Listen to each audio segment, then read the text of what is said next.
Hello friends, ഒരു ചൗ recipe ആയിട്ടാണ് വന്നിരിക്കുന്നത്. ചൗ വെജിറ്റബിളാണ്. അതിൻ്റെ തൊലി പീൽ ചെയ്തിട്ട് അകത്തൊരു സീഡുണ്ട്, അതെടുത്ത് കളയുക. രണ്ടായിട്ട് മുറിച്ചിട്ട് എന്നിട്ട് 2 സവാളയും ചൗവും കൂടി കൊത്തി അരിഞ്ഞ് ഒരു പച്ചമുളക് ചെറുതായിട്ട് അരിഞ്ഞതും ഇട്ട് കൊടുക്കുക.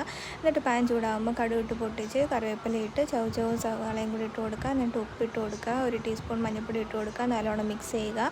നല്ലോണം ഇളക്കി അത് അടച്ച് വെക്കണം. അതിനുശേഷം ഇടയ്ക്കിടയ്ക്ക് ഇളക്കി കൊടുക്കണം, അടുക്കി പിടിക്കാതിരിക്കാൻ. എന്നിട്ട് നമ്മൾ ഇങ്ങനെ വെന്തോന്ന് നല്ലോണം നമുക്ക് എടുത്ത് കഴിച്ച് നോക്കിയിട്ട് അതിനകത്ത് നമുക്ക് തേങ്ങ തിരികിയതിട്ട് കൊടുക്കാം. എന്നിട്ട് തേങ്ങ തിരികിയതും തോരനും കൂടി നല്ലോണം മിക്സ് ചെയ്ത് കുറച്ച് നേരം അടച്ച് വെക്കണം. ഒരു 5 മിനിറ്റ് അടച്ച് വെക്കണം. അത് നല്ലോണം നമ്മുടെ തേങ്ങയൊക്കെ വെന്ത് വരണം. ആ രീതിയിൽ നല്ലോണം ഇളക്കി മിക്സ് ചെയ്ത് ഇപ്പോൾ ഈ ചൗ വെജിറ്റബിൾ ആർക്കൊക്കെ അറിയാമെന്നറിയില്ല. ഇപ്പം കോമൺ ആയിട്ട് എല്ലാ വെജിറ്റബിൾ ഷോപ്പിലും കിട്ടും. എല്ലാവരും വാങ്ങിച്ച് മസ്റ്റായിട്ട് ട്രൈ ചെയ്ത് നോക്കണം. അപ്പോൾ നമ്മുടെ ചൗ തോരൻ ഇവിടെ റെഡി ആയിട്ടുണ്ട്. Thank you for watching.